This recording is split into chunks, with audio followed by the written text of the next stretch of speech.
मुखिया जी अब बताओ, मैं झूठा हूँ या सच्चा? तुम खामखा इन बेवकूफों की बातों में आकर मेरा और अपना दोनों का समय खराब कर रहे हो।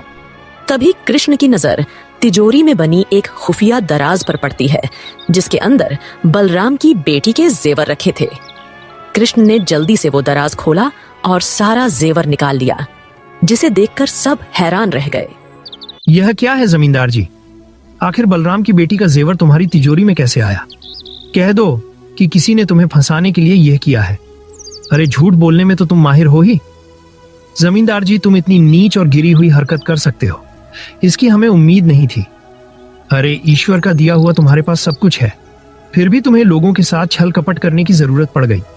जमींदार ने मुखिया की बात का कोई जवाब नहीं दिया, बल्कि चुपचाप मुंह लटकाए खड़ा रहा।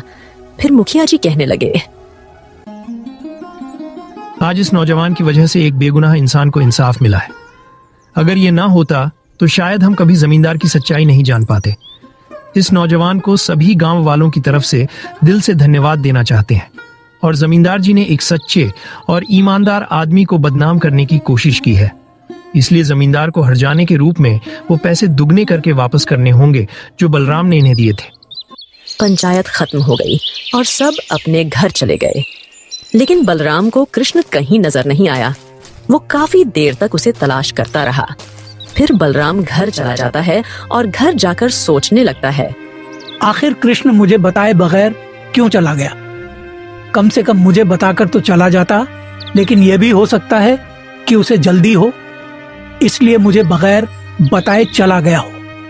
जब भी राकेश शहर से आएगा, मैं कृष्ण से मिलने उसके गांव जरूर जाऊंगा। कुछ दिन बीत जाते हैं और एक दिन राकेश शहर से अपने गांव लौट आता है।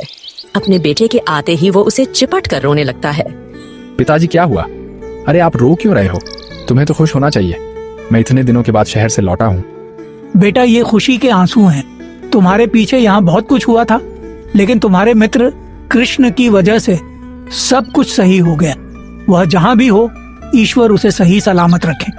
बलराम अपने बेटे को सारी बात बताता है। बलराम की बात सुनकर राकेश कहता है, पिताजी, तुम किस कृष्ण की बात कर रहे हो? अरे कृष्ण नाम का मेरा कोई मित्र नहीं है, और ना ही मैंने किसी को धन देकर आपके पास भेजा था। मैं तो कृष्ण नाम के किसी आदमी को जानता भी नहीं हूँ। अपने बेटे की बात सुनकर बलराम आश्चर्य में पड़ गया और वह अपने बेटे से कहने लगा, अगर कृष्ण तुम्हारा मित्र नहीं है तो फिर वो कौन था? और उसने मुझसे झूठ क्यों बोला कि वो तुम्हारा मित्र है? उसने मुझसे यह भी कहा था कि वो पास वाले गांव में रहता है। हाँ, हमें उसे उसके गांव जाकर